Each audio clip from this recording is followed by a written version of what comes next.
I think it has started. We shall start. Okay.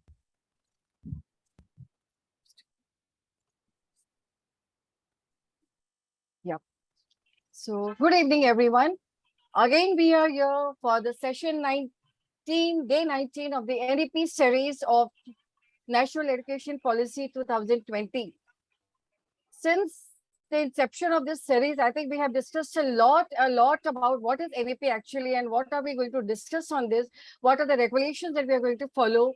I think a lot has been discussed till now. So today we will be discussing on actually universalization of the education. What is NEP consisting of this kind of a universalization? So before I start my program, I would like to start with gratitude to the founder, Piyush Pandit sir, who is the International Internship University is a leading virtual education system and global brand confederation, which is the most valuable and trusted worldwide and well reputed in delivering innovative programs. IIU is committed to providing highest quality education to all the learners of the globe, regardless of social or economic background. IIU is providing access to more than 1,000 plus courses and internships to their e-learners across the globe with the help of its committed, experienced, and high caliber global educators. In a short span of time, IIU has spread its wings in 195 countries and 6 continents under the strong leadership of its visionary founder, Mr. Piyush Pandit sir, a committed and inspiring social activist, a passionate educationist from the last 2 decades, providing education to students from various social and cultural backgrounds. Piyush Pandit sir has publicized the World Education Policy, that is one education, one foundation, and one world. IIU has taken the initiative to reach every learner in rural as well as urban areas through the Vidyanjali project, an initiative by the Ministry of Education, Government of India to provide higher education as well as vocational training along with internship opportunities. IIU is the revolution in education. Wonderful objectives of the IIU University, where we all educators are connected through the globe to share our learning expertise and how we can implement in the education system. So before we start, I, Sonal Jha, the moderator of the today's session, would like to start with the introduction of two wonderful esteemed panelists from education, and that is introduction of Professor Dr. Binu Thomas ma'am. She is a registrar of Sikkim Professional University. She is a renowned mentor who played a significant role in the student's life and education for 35 years in Sikkim. She is a person with a vision and determination to dedicate herself to educating the future generation. She worked in different universities in the role of dean and registrar, who provided leadership and oversight to all aspects of the office of the university and played a critical role in the university and academic operations by effectively managing the maintenance and integrity of all student academic records, the approved curriculum, the creation and the maintenance of course schedules, all areas of student registration and consistent administration of policies. She provided strong leadership consistent with the academic goals and mission of the institution. She is a resource person for national and international seminars. She published papers in national and international journals, published books on research papers. I think there are a lot too many. I think, Colette ma'am, I will just like to bow my head down to you before I introduce you. And let us all learn from you what you have in your mind, what you have in the today's session to discuss about universalization of education. So before I start with this, I would like to start is the rich heritage of ancient and eternal Indian knowledge and thought has been a guiding light for this policy. The pursuit of knowledge, that is Gyan, wisdom, that is Pragya, and truth, that is Satya, was always considered in Indian thought and philosophy as the highest human goal. So I think the word universalization is a complete combination of too many other horizons covered in this small term. So before I start with you, ma'am, I would like to just ask you one question. That is, how can universalization be achieved? I need a small introduction of this, and then you can take ahead the platform for 25 minutes. The platform is all yours, ma'am. Oh, thank you, Dr. Sonali. for introducing me today to this platform. And I'm really honored and privileged to be speaking in front of this audience. And I'm thankful to Piyush sir also for organizing such a beautiful platform for all the educationalists to have their views on different education policies and problems in the society. Now, first of all, let me just share the screen. Let me just share the PPT. So you have asked for universalization. What is that term actually? What does it cover here? Yeah, universalization of education means universal access, enrollment, retention. Retention means once a child has been enrolled in the pre-primary session, he or she should be retained till the end of the school education and later over the time the university education. Not that this join the preliminary school education and later they withdraw. Now, then the qualitative education up to the age of 14.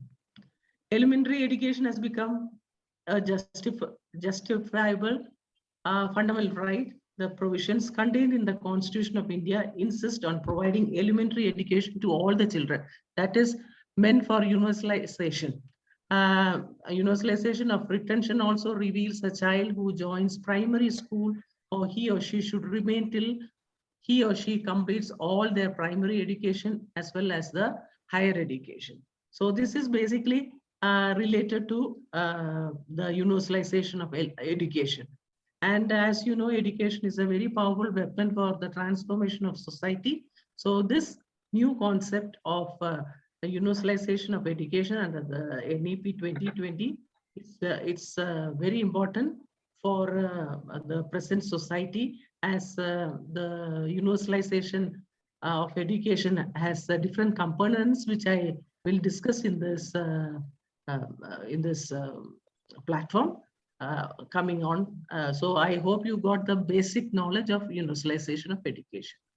So let me just come to the detail about the today's topic. First of all, education is a powerful weapon for the transformation of the society.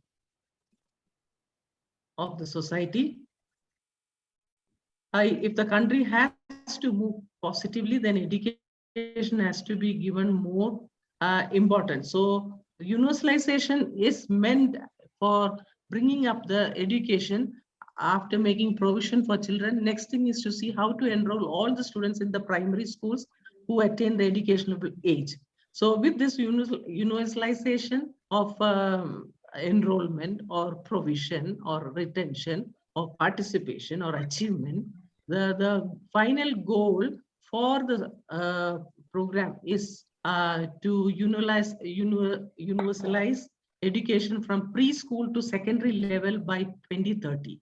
It envisions as India-centric education system and provision of quality education and equitable access to all students in a sustainable manner. Now, let me just discuss about the preliminary thing for this topic. If the country has to move positively, then education has to be given more importance. Only education can create good citizens who can become light to others. The role of education has significant impact on the development and growth of the economy and development of human resources in various ways. Enrollment means that all students between the age of 6 to 14 must be enrolled in the school. Now, universalization of elementary education means universal access, which I have just explained, enrollment, retention, quality education up to the age of 14. So elementary education has become justifiable,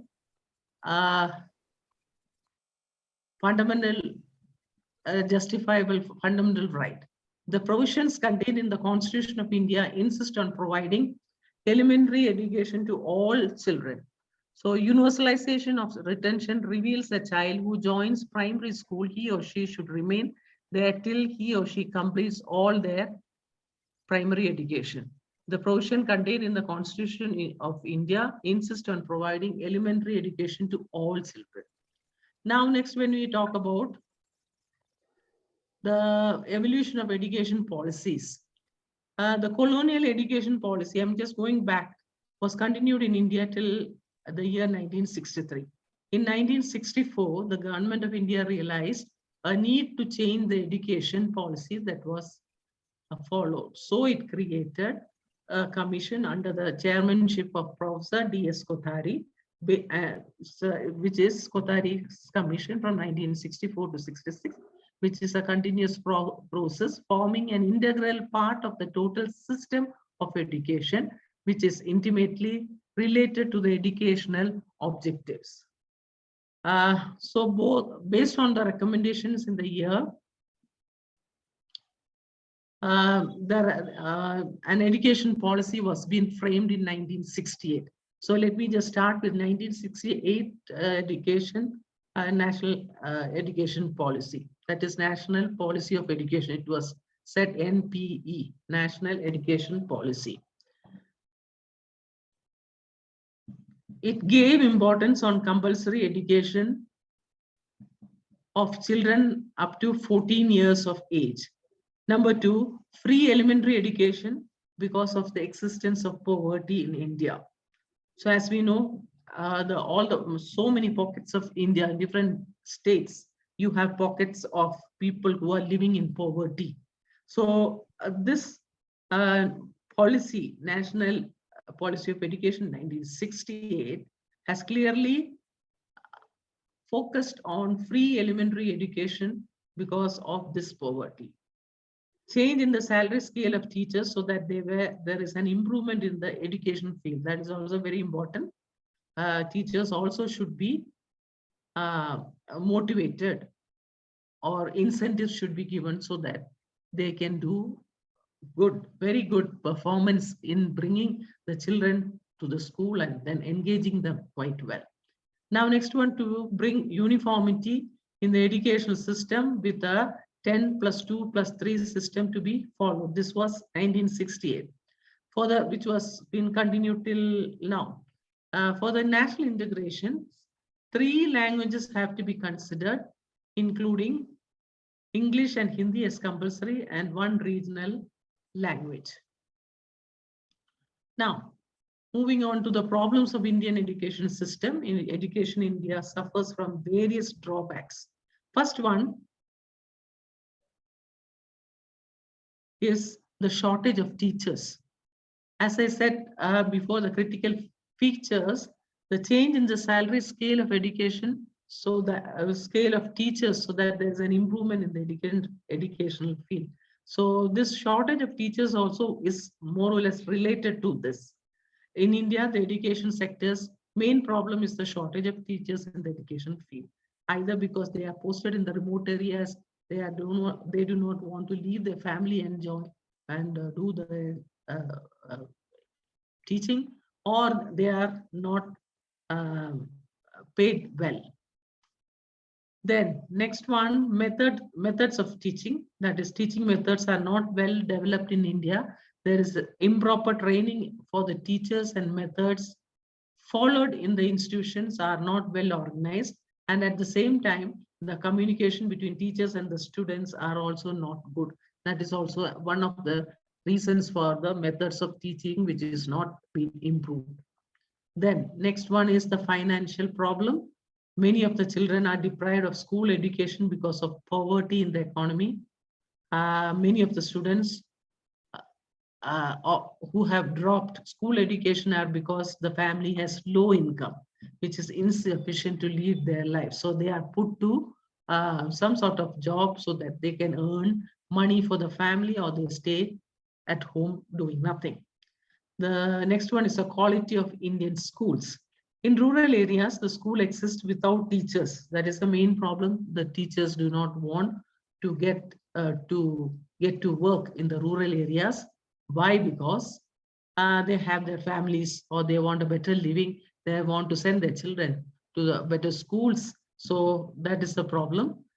So the rural areas, in rural areas, the schools are suffering. Why? Because the schools are existing without teachers.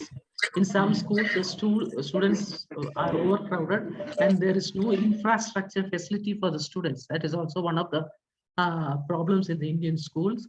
Remote areas, the infrastructure is so bad, they don't have a roof also above them. They have to sit under the trees or a place where it is not hygienic, no sanitation. So all these problems are related to the Indian education system. Then next one is the political factor. In India, many educational institutions are under the administration of political leaders. That is one of the problems. So sometimes it is challenging for the students to speak about their college. Here, the students are deprived of their rights. Even if they want to talk about their problems, higher senior students, they are being deprived. Why? Because of their rights, because because it is quite challenging for students to speak about their language, because the school institutions are under the administration of political leaders, for which they are a bit reluctant. Next one is the heterogeneous system. The education system in the entire country is different from one place to another. So it is heterogeneous. It's so different. When the education system is heterogeneous, it is tough for the students to cooperate in the present world.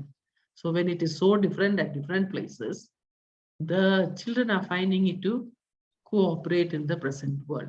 Considering these issues and problems in the Indian education system, the government has developed a new policy on education 2020, that is the NEP 2020. This policy aims to bring in new changes in the present system of education by setting right most of the problems that hamper the development of the education and its field. This is also a part of the universalization program, where the children who are being deprived of their rights, their facilities to continue with their education. This policy of universalization of education has brought changes in the present system of education by setting right most of those problems that hamper the development of education and its field. Next is the universalization of education, which I have just gave an introduction. So considering these issues and problems in the Indian education system, the government has developed a new policy on education 2020. That is universalization of education. And it implies 5 things, namely, number 1, universalization of provision, universalization of enrollment, retention, participation, and achievement. These are the 5 factors. So let me just explain to you the first one, which is the universalization of provision.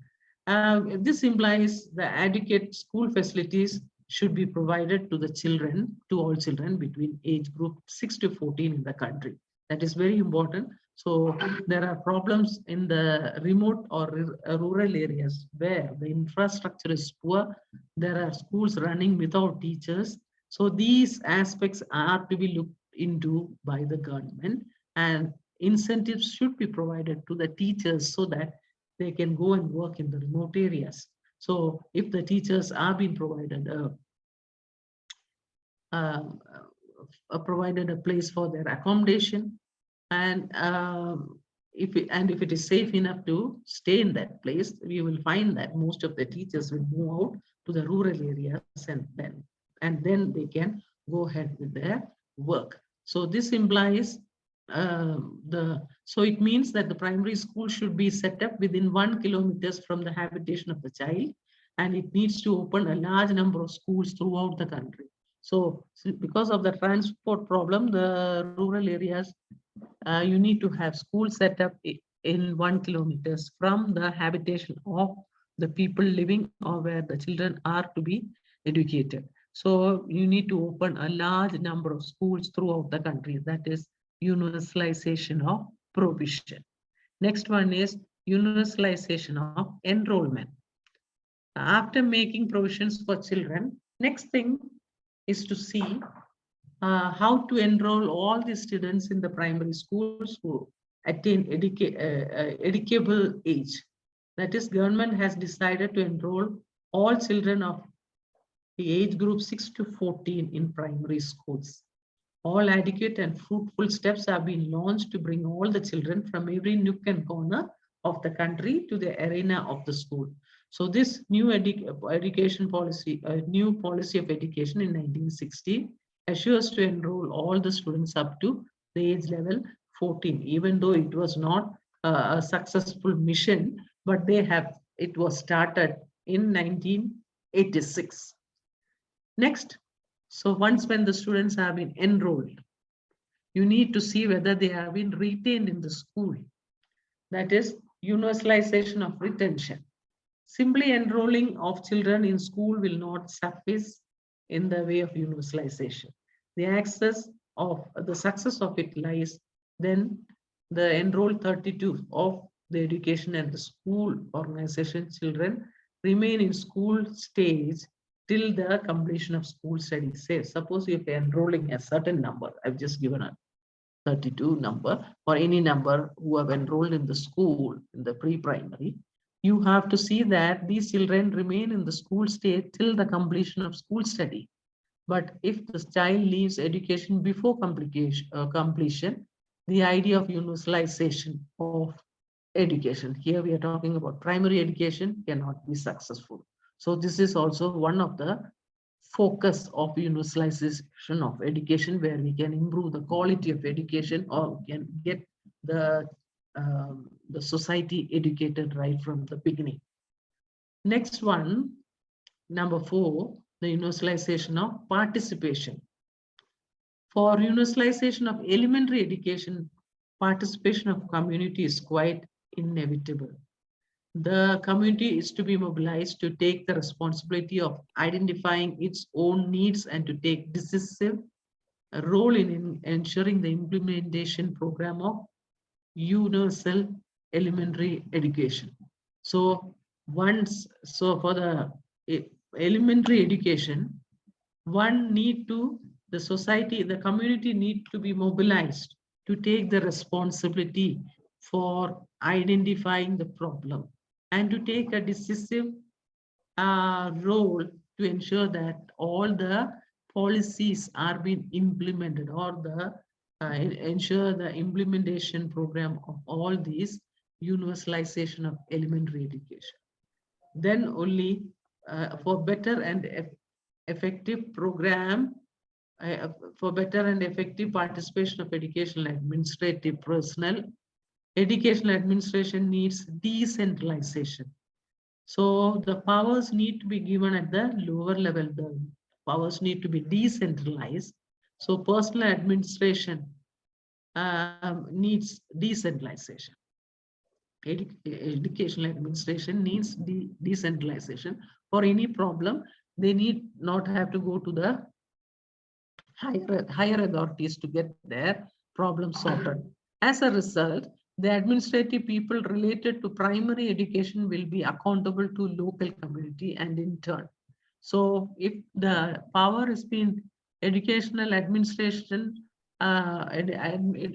educational administrative power is been decentralized, you will find that the administrative people related to primary education, they are being accountable to the local community, and in turn, community will extend its helping hand for the universalization of elementary education. So both formal and non-formal programs. So it's a program in which the community also should cooperate, and the administrative or the participation of educational administrative personnel also should be there. So if both the parties are going to cooperate, you will find that these universalization of education policies can be implemented successfully right at the remotest area.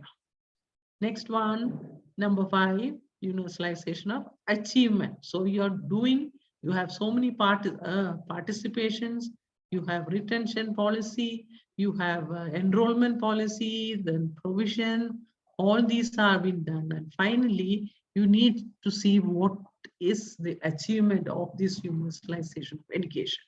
That is universalization of achievement. For success of universalization of elementary education of learners, it has to be ascertained that they have the policy has been implemented successfully. The strategy is to lay down learning outcomes from learners and elementary level. The outcome of the education is to be based of minimum level of learning common to both formal and non-formal programs. So for accessing achievement of this minimum level of learning, MLL, continuous comprehensive evaluation of students' learning is to be emphasized. So there should be, you will have to see the achievement of what the policies are being introduced and then implemented in the society for the betterment of the children's education. You need to have an outcome of the education that is based on the minimum level of learning, which can be common to both formal and non-formal program. And for accessing this achievement of this minimum level of learning, you need to have continuous comprehensive evaluation of students. Learning is to be emphasized. This will help to achieve the universalization of elementary education. Now, next one.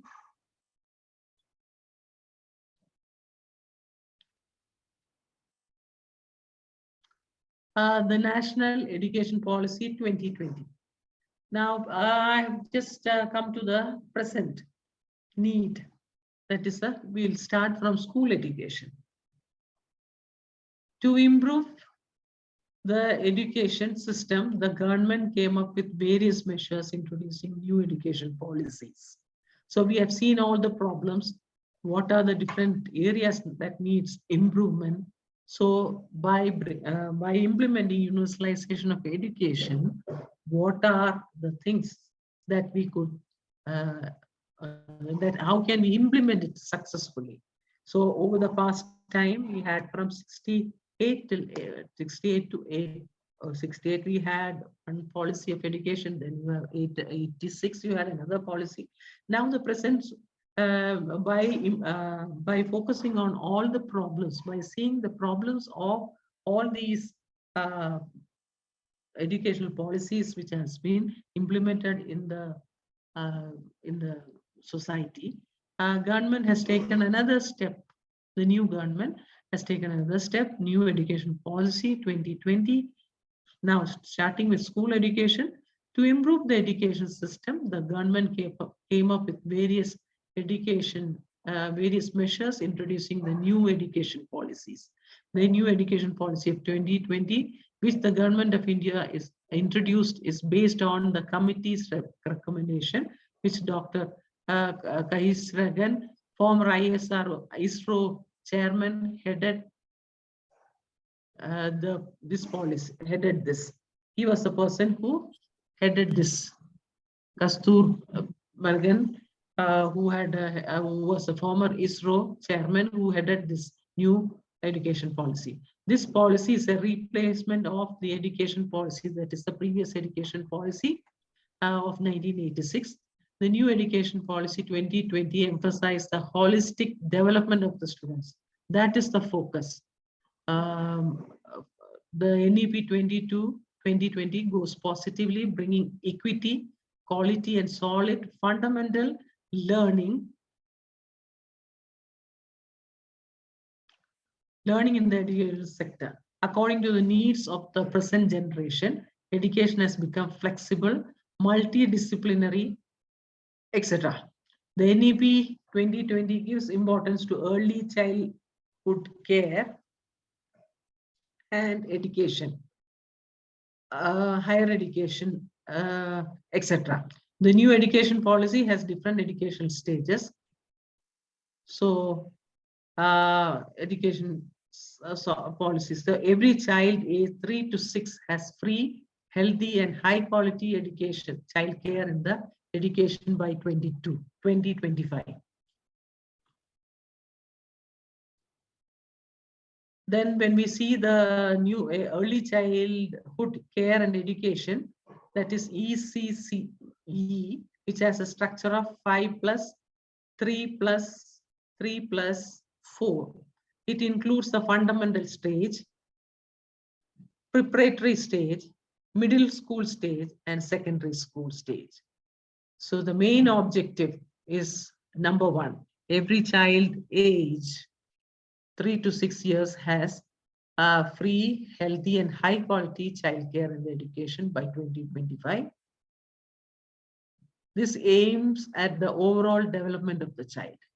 Number two, by 2025, all students in grades 5 and up will have mastered literacy and numeracy fundamentals. The fundamental part of literacy and numeracy should be mastered by grade 5.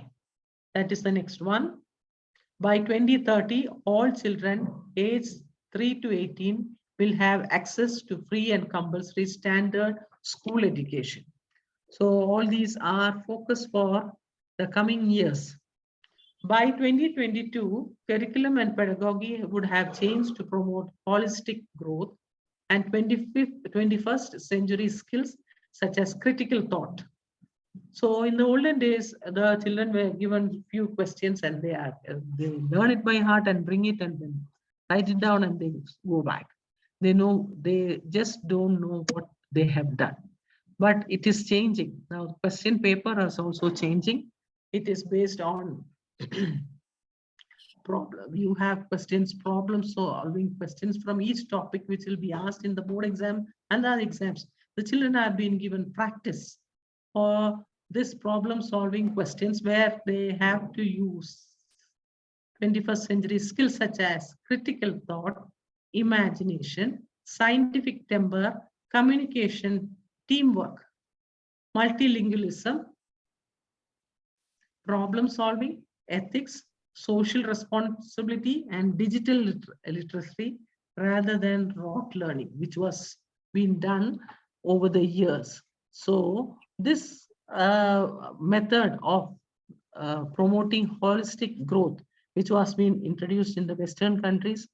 I remember when I was there in Australia, I found that the education system was totally different. Here, the children are forcibly made to learn from line one of the subject till the last line. Therefore, and they don't know anything. Now, so the skills that you require there, it is not required. The teachers have all authority to teach what are the important topics. They say cherry pick. That cherry picking of topics and then going deep into that. And the children will ask too many questions. So as a teacher, you should be prepared to answer any questions which is not in their syllabus. So when you prepare, the teachers, when they prepare for the class, they are preparing the right from the beginning, grassroots level till the higher level. You never know the students can ask any question. So which is not allowed in the Indian society. They are being asked to sit and listen to what the teacher says. And then that is just simply rote learning, and they learn the question answers, come back, give the exam and go.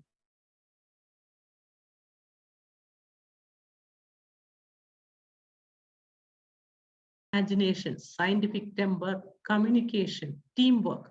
They are made to work together in different teams and work. Multilingualism, then problem solving. So these problem solving questions are now being practiced in all the schools because they are getting questions based on on the topic of their syllabus. So it is not direct questions. So it's all problem solving where they have to use their critical thinking and imagination and then give the answers. Ethics, social responsibility, and digital literacy that rather than rote learning. Next, the new NEP 2020 adopted on 29 July 2020 aims to universalize education from preschool to secondary level by 2030. So this change which we are bringing to the education system is universalization of education. So in different stages, it has been changing. So ensure that all the students are taught by passionate, inspired, highly skilled, professionally educated, and well-equipped teachers at all stages of schooling. Schools are organized into school complexes to promote resource sharing and provide more local, effective, and productive school governance.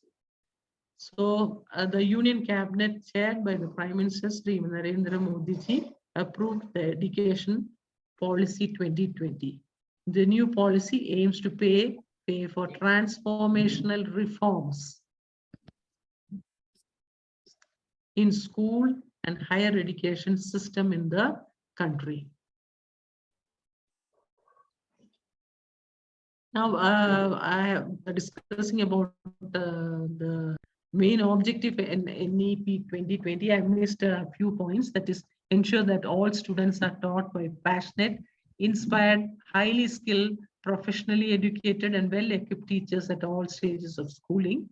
Schools are organized into school complexes to promote resource sharing and provide more local, effective, and productive school governance. The local community also should be involved in the successful or effective running of the school. That is productive school governance, efficient regulation and accreditation frameworks invigorate India's school education system, ensuring credibility and openness, while also encouraging quality and creativity to improve educational outcomes. Then, next, when we come to the highlights of the present universalization of the education to bring about a change what we have in the administration or in the school policies in the previous years, that I will just give a highlight from the school education. The new policy aims for universalization of education from preschool to secondary school with 100% gross enrollment ratio, that is GER, gross enrollment ratio in school education by 2030. So this new universalization of education policy which has been brought by the present government, it is focusing to bring it successful by 2030. It's a daily basis growing of the policies and implementation. NEP 2020 will bring 2 crores out of school children back into the mainstream through open schooling system. So this is also there. Those who are not able to be in the school, they are being made to, back into the mainstream through open school system. So they can do that also.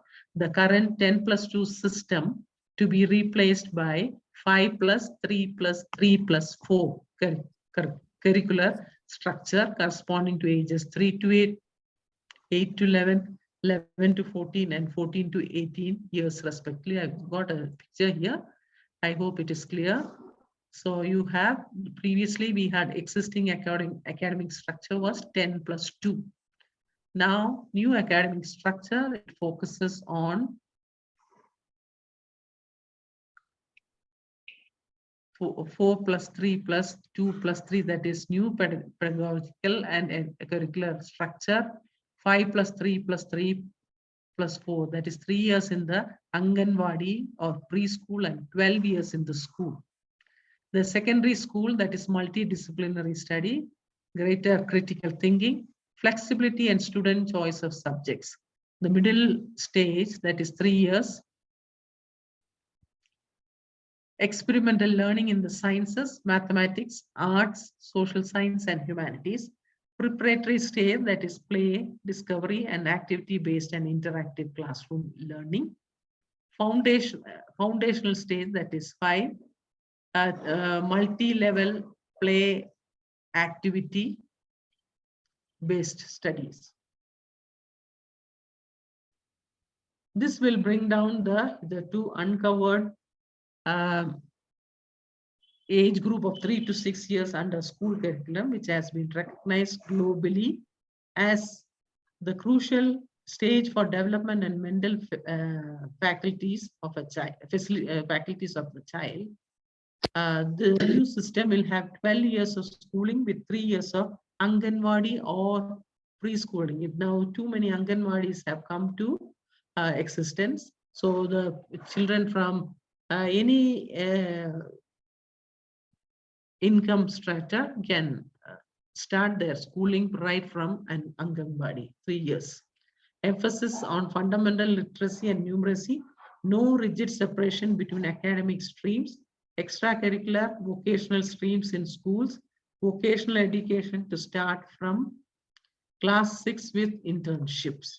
So all these are very good programs which are focused, and we need to take up this universalization of education up till 2030 and see how successful it goes. Teaching up to at least grade 5 to be in a mother tongue or regional language, that no language will be imposed on any education. Now, next one is higher education. Gross enrollment ratio in higher education to be raised to 50% by 2035. That is 3.5 crores seats to be added in the higher education. You generally see higher education children after their schooling, they just try to leave.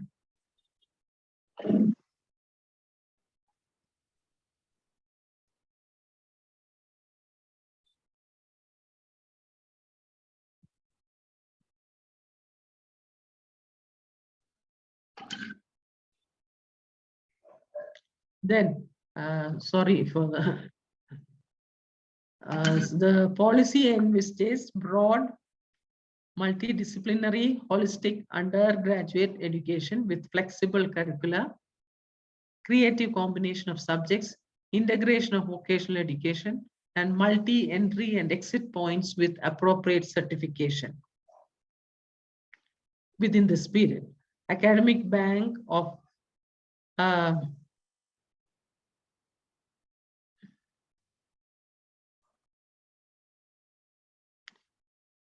academic multidisciplinary education and research universities, MERUS, at par with IITs, IIMs, to be set up models of best multidisciplinary education of global standards in the country. So it is an urgent need for the multidisciplinary education and research university to be set up so that it goes at par with IITs and IIMs, and to take up set up and to be set up as models of best multidisciplinary education of global standards in the country. The National Research Foundation will be created as an apex body for fostering a strong research culture and building research capacity across higher education. Higher Education Commission of India will be set up as a single overarching umbrella body for the entire higher education, excluding medical and legal education. Then affiliation of colleges is to be placed out in 15 years, and a stage-wise mechanism is to be established for granting graded autonomy to colleges. Over a period of time, it is envisaged that every college would develop into either autonomous degree granting college, constituent college of a university. Now, an autonomous body, the educational, the National Education Technology Forum, that is NETF, will be created to provide a platform for the free exchange of ideas on the use of technology, which is very much required to enhance learning and assessment planning administration. So the last 2 years, the whole education was on to online courses. The measures such as online courses and digital repositories, funding for research, improved student services, credit-based recognitions of OOCs will be taken to ensure distance learning is at par with the highest quality in-class programs. So all these measures on online courses, which were started during COVID time at a maximum extent, was of been should be implemented in the future also. A comprehensive set of recommendation for promoting online education consequent to the recent rise in epidemics and pandemics in order to ensure preparedness with alternative modes of quality education whenever and whatever traditional modes of education are not possible has been covered. Then you have the UG education can be of 3 to 4 years with multiple exit options and appropriate certification within this period. Multidisciplinary education and research universities, that is MERU, as I told you just now also, it should be at a par with IITs and IIMs to be set up as should be a model of the best multidisciplinary education of the global standards in the country. Now, NEP 2020 emphasizes setting up of gender inclusion fund, special education, zones for disadvantaged regions. Excuse me, ma'am. Can we take a small break over here, because I think we need to give time to the speaker also. So just one slide more. Just one. Okay, ma'am. Okay. Now the last one is last slide. That is slide number 16. Internationalization of education will be facilitated through both institutional collaborations and student and faculty mobility, and allowing entry of top world rank university to open campuses in India. That is very important and very encouraging. All the internationalization, all the international universities can be facilitated both in the institutional collaboration and the student and faculty mobility, and allowing entry of top world ranked university to open campuses in India, so that every second student in this country can have an access to these world ranked universities. Stand alone technical universities, health science universities, legal and agriculture universities, etc., will aim to become multidisciplinary institution. Policy aims to achieve 100% youth and adult literacy. That is the most important thing.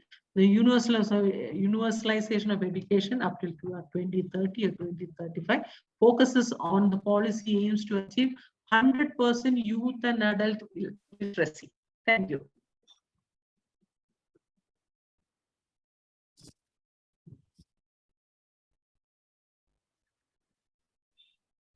I close the slide, ma'am. So that last two slides. No, I'll call you for that. I'll call you for that, ma'am. I'll call you for that. Yeah. So that is why. Thank you. Thank you so much for giving this opportunity to give my views.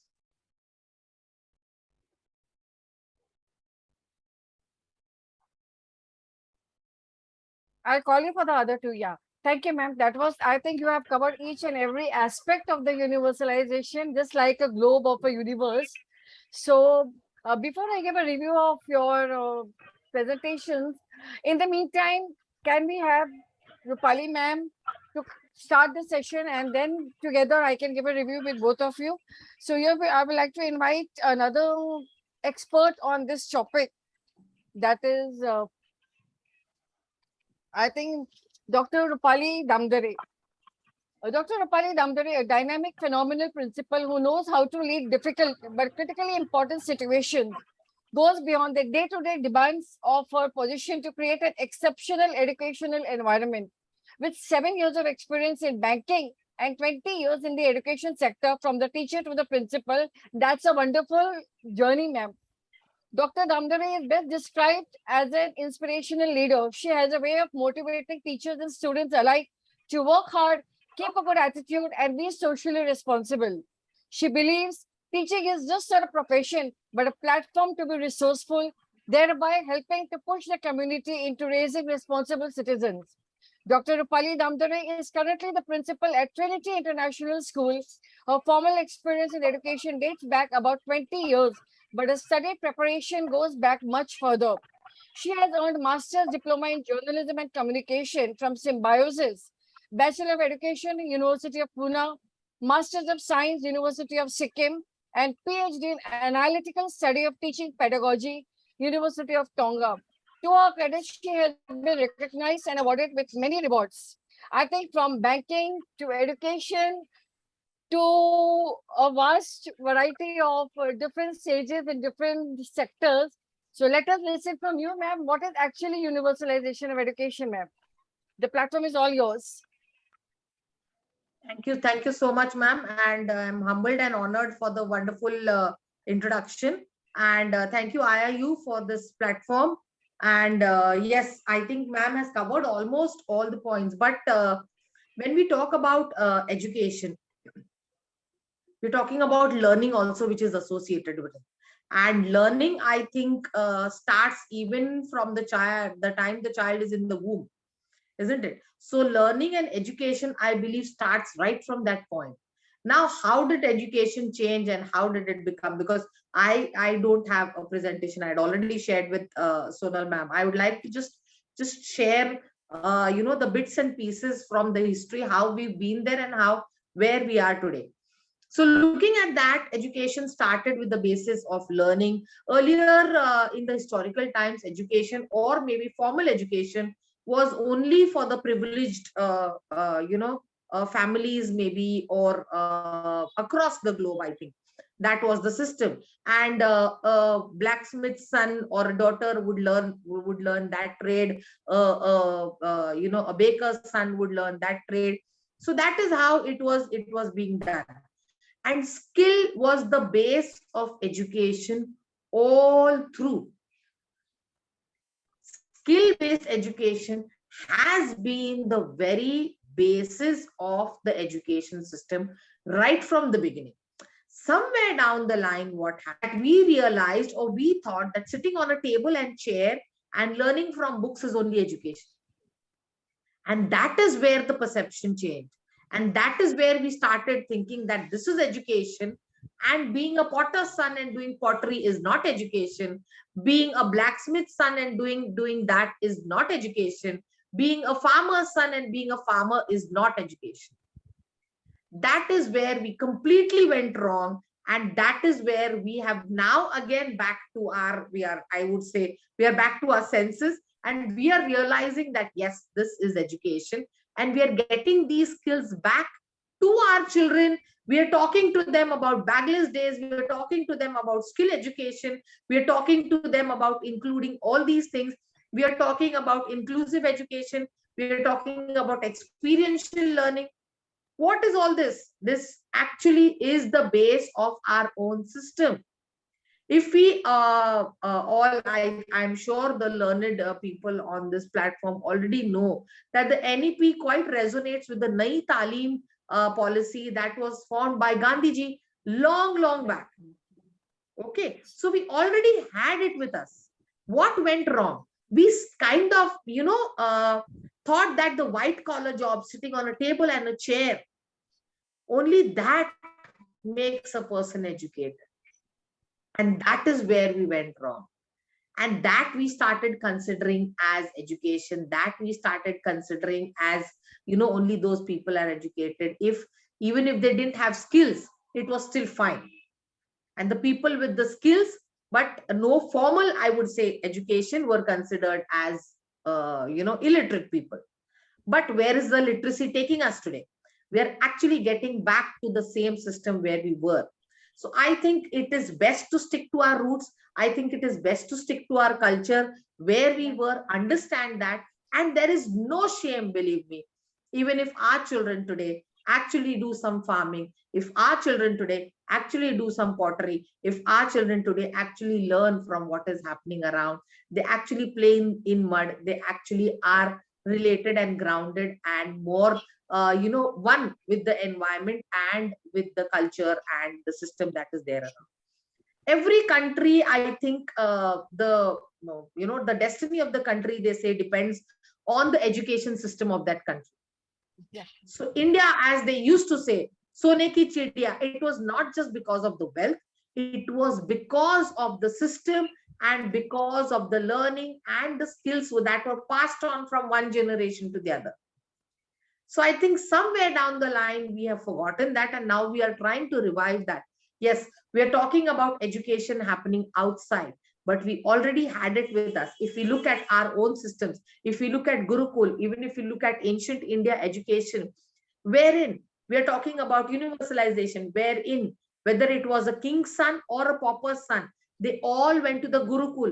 They all had to shed their inhibitions outside, and they all were treated as one. They all were asked to work in the Gurukul. They all were given equal duties to do.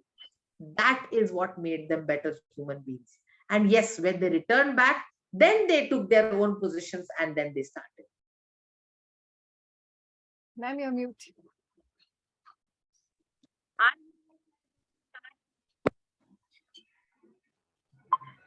Hello? Yes. Yeah. So our universalization starts right from there. So there is nothing, we are just trying to revive what we have lost, I would say here. So as even, and when we started with formal education, and then we said that only this, what you do is education. That is when there was a divide. And that is where when we started that school going children are educated, the children not going to school are not educated. And that is where when we started to divide, that is where when the dropout rates started happening, that is where when people thought that, okay, education is something that I can't afford. That is something when people thought that, okay, this is not required for a girl and this is only for rich people, or my boy can't go there. Then we had to devise systems as to how to retain these little ones back, how to convince the parents, okay, this is so very important for you. This is a part of you. This is not something different that we are trying to do. So when we say education is a part of every child's life, it actually is imbibed, whether the child is coming from any strata of the society, whether the child is in anywhere in the world. I think if we start to do that, then yes, then maybe, we, even if we start with 2 children, 1 child today, I think down the line we will have achieved something more. So that, I think, is the basis of universalization. And also we are looking at, we started with many things, like we started with midday meals, so that the children come to school, so that they stick to school, because the parents would have, okay, I have one time less to feed them, so let them go to school, so at least they eat one time meal properly. So the government had to start with so many other things. Also, the notion today that if you're not doing anything else, become a teacher. It is very right, sad but right. And let me say, but I am happy to say that slowly we are consciously moving towards it. I myself have moved from a secure, what they say is the best career for women, a nationalized banking career. I quit that and I joined education. A very conscious decision to move out from a very secure sector to something that I thought maybe, let me try and make that little difference where I can. So then getting into education and then starting with the formal learning as to doing your B.Ed and other things. So I think we as teachers, we as adults need to take those little steps. We as adults need to ask parents and the people around us to shed away their inhibitions as to everything is education. We say that, okay, they are the children who are not going to a private school, or they are going to a government school. I think it is time now that we have one nation and one board, which is also a part of the NEP. I think that also slowly will come into focus, and that is the golden time that we are looking at. And I'd like to end it with a very nice small quote from APJ Abdul Kalam, a person who is respected all across in any strata because of the way he has built, and who other than him as a perfect example of universalization, right? Because we all know his journey, and he went out to become the first citizen of the country. He went out to become the president of the country. So I would like to end my little talk by saying that education makes an important contribution to the society, but it is based on social justice. And this is said by none other than our own APJ Abdul Kalam sir. And thank you so much. And it was wonderful being on this platform. Lot of I think, learning. Thank yeah, you. I think, ma'am, both of you had a very different version of universalization. Binu ma'am talked about what is the NEP covering, and you spoke about actually what is vocational and life skills. How these can be combined totally into a universalization and blended into academics. So, um, just some of the questions that I would like to, I think you must have heard about Sarva Shiksha Abhiyan. Have you heard about Sarva Shiksha Abhiyan? Can you just explain a little bit on that? Because that is the flagship program of the government of India. What is it exactly about, Sarva Shiksha Abhiyan? So, Sarva Shiksha Abhiyan is basically looking at the dropout rates and, including children, what ma'am also mentioned, right from the age of 6 onwards. So how do you get these children onto this schooling? How do you curb the dropout rates? How do you get maximum children into school? How do you enroll them? What do you do to retain them? And how do you actually concentrate on the elementary part of the education and then slowly retaining them towards the secondary part of the education?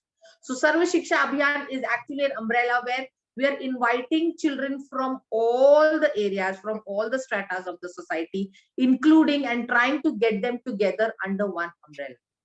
Basically, in a gist, this is what it says. Yeah, exactly. That is what, with NEP sometimes is not covering these aspects also, which we need to elaborate more on. Like there are so many other things. Nipun Bharat is there. Then we have this Vidya and Shiksha. So other aspects of these NEP policy are not being taken into consideration. So I think universalization actually covers all these things. I would like to have Binu ma'am on the platform, ma'am. Binu ma'am, are you there? Before she arrives on the scene, just a few of the questions that I have. I think she spoke about powerful weapon and transformation of the society. How can this be implemented by the teachers if they have this target, powerful weapon? How is the universalization of education be implemented in the form of a powerful weapon? What ways? Can you just throw light on this, ma'am? Rupali, ma'am. Okay, I thought the question was for Binu ma'am.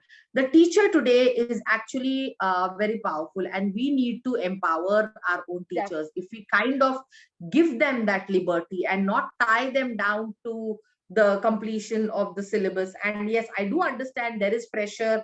I myself being part of the school, we all are part of schools, and we know the kind of pressure that runs through when it comes to academics, especially when the children are with the board classes and things. But unless we empower our teachers and give them that kind of freedom, that yes, they can experiment, they can go beyond that box and try to do something different. They can actually have their classes completely outside and take them there. They need not stick to the chart, the blackboard, the projector, or even the smart board today. Let them just be there and maybe take them around to understand what is actually growing around. So this, I think, is the most powerful weapon that the teacher has today. Unless we actually let her exercise this right of hers, I think we will be doing a lot of justice to exactly this, that is why we say we need to have upskilling of the teachers. Apart from all the teacher training courses, apart from whatever the courses the teachers are doing, there has to be a light on upskilling courses of the teacher. What is actually not implemented in the teacher training courses, we need to upskill them outside the class also. So there was a talk in between about the regional language being used. People were quite confused that English is going to be eradicated and some other languages are going to be eradicated. So there was a lot of chaos in between this. So can you throw some light on, there has to be a third language that can be used, and why was it not understood by the educators across the country? See, what happened is we are so used to having, yes, English being an official language, and we have adopted it from from the people who ruled us. But let us understand that India is a very diverse country and we have so many different languages and so much of culture. What happens if children are coming in from different parts and suddenly they are going to school? And what happens when the teacher starts speaking in English? Then there is a lack of interest. There are so many children who are first time learners. And at that point of time, when the child goes back home, the parents are not in a position to help the child. The child is not in a position to understand what the teacher is teaching. And the lack of interest starts from that point itself. So having the children learn in their own regional language is a step towards actually retaining them in school, is a step towards making them comfortable, is a step towards creating the love for learning amongst the children, is a step towards also making the parent understand that it is okay and they also feel happy that they can help their child. So they don't need to feel low about it anymore. They also feel confident. And we all know that any child till the age of 5 or 6, they are capable of learning multiple languages. Their brains are like sponges and they can absorb as much as they can. So as many languages introduced till that age, I don't think there is any harm. And yes, English, they will definitely pick up slowly. But I think it is our duty to go easy in the beginning and let them develop the love for learning, which is more important. Once the love for learning is there, we don't have to worry about the retention rate. Exactly. That is what is required. That is actually missing. And the problems, I think, that Binu ma'am had shared in PPT, there are some of the problems like shortage of teachers. What is the shortage of teachers? Why is there? What is the reason behind it? Shortage of teachers now, because we had shortage of schools earlier. Now, yes, we may be having one school also now. India, has so much of rural population, and looking at teachers going there. Now, everybody is attracted to the urban life. And everybody wants to be a part of the big schools there. There are very, very few who would want to really go there and, be a part of that. So the government taking all the teachers under one umbrella, making them feel comfortable.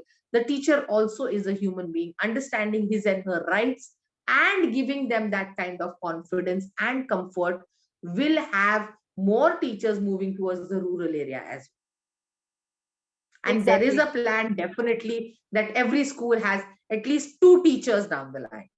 And I hope it works. It will. Exactly. And one more thing is that there is a talk about India-centric education. What is exactly India-centric education? India-centric education, when we are talking about that, we are actually trying to focus on every part of, the stages which the children are going through.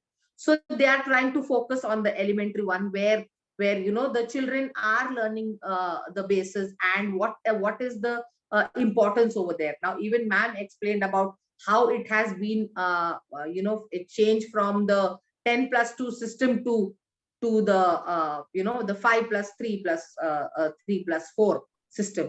So that we are trying to implement here. And we are trying to see that everyone's focus is towards the development and the learning processes rather than just the academics and rote memories, what we were doing. And yes, it is good that we have realized and we are trying to implement this to the children these days. Exactly. That is what is actually missing. Before I wind up the session, Minimum, can you please show me the pictures, please? Just for 5 minutes before we end the session. Yeah.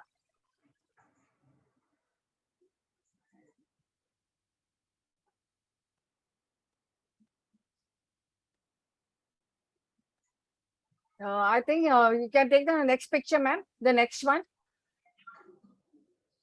Yeah, both of you just go through this picture and just tell me some of the things that can be implemented in the universalization of education. Just go through this picture and throw some light on this picture. What can be implemented? A very beautiful picture put up by ma'am, I would say, and it includes everything, ma'am. So it has art, it has science, it has astronomy, it has numbers, it has everything possible. And yes, this education should be like that. It should give the child the freedom to do what he and her or she feels interested in, and let the child bloom and learn under that umbrella. Yeah, that's So I think this takes care of everything everything. It is, as far as it education. shows, yeah, yeah. Vinny ma'am, what about you, please? Before I wind up, you're mute, ma'am. Unmute yourself, ma'am. Unmute yourself. Unmute yourself.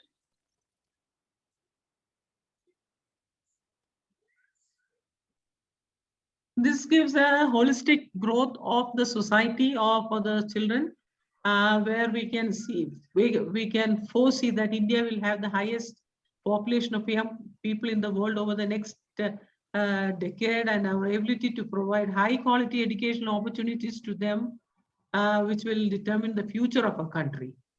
And moreover, what I can say is this picture, the rise of big data with the various dramatic scientific and technological advances, such as the rise of big data, machine learning and artificial intelligence. Many unskilled jobs worldwide may be taken over by machines, while the need for a skilled workforce, particularly involving mathematics, computer science, and data science, in conjunction with multidisciplinary abilities across the science, social science, humanities will be increasingly in great demand.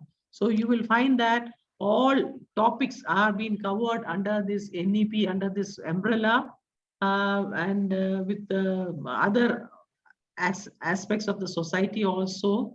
The need for a skilled workforce, particularly involving mathematics, computer science, data science, everything will be increasingly in great demand. So, and you will find that because of this collaboration, the growing emergence of epidemics and pandemics will also call for collaborative research in infectious disease management. All these also can be included in this, because will be doing online classes, Exactly. online. And I think, yeah, it covers the whole STEAM learning program that is blending with the whole holistic stream, and the resultant Yeah. social issues heightens the need Everything, for yeah, multidisciplinary. yeah. Everything will be included. Everything, yeah. So this is how I think it is aligned with the aspirational goals of 21st century Exactly, education. yeah. While building up. Anyway, I think it was a complete package of a universalization of education, completing the holistic, the multidisciplinary, the multidimensional learning, and all the aspects of the social strata and everything was covered today's session. A much in-depth curated session, I think it was. Thank you so much to both of you, and I think you can close the PPT, ma'am. Thanks to you, ma'am, for moderating it so well, and you made us feel so comfortable. And thank you to Srigda ma'am, to Piyush Pandit ji, and to Ravishwar for being a wonderful audience over there. And thank you, Bini ma'am, and thank you to Pali ma'am for the challenging questions also. Thank you so much. Thank you. Thank you. Thank you, Ravi sir. Dr. Sonalji. Thank you, Sonalji, for this wonderful moderation today. We really enjoyed, and something new that we have to put our brains on to. Thank you so much. And, I take this opportunity. Have a wonderful day. Thank you so much. Thank you so much, everyone. Yeah. Thank you so much. Nice session. I was just noting down the points for the review by the two great eminent speakers they were speaking about. Right. It was a much in-depth session, a very curated and a precise session. Very well put. Yeah. That's why I was just noting down a few points that can be discussed in the review meeting, so that we can elaborate. Both of them covered each and every aspect of the education. It was a galaxy, you can see. The reason thank you so much. Yeah. If we ask it here, many might miss and many might not get connected to what exactly it is. Exactly. Yeah. Thank you so much. Have a great weekend. Thank you so much. Long stretched session that would really help everyone to understand and reconnect from day 1 to day 21. Exactly. Chalo. Thank you so much. Good night and have a great weekend. Thank you, everyone. Good night. Have a Good night. nice weekend. Let us meet tomorrow. Thank you. Thank you.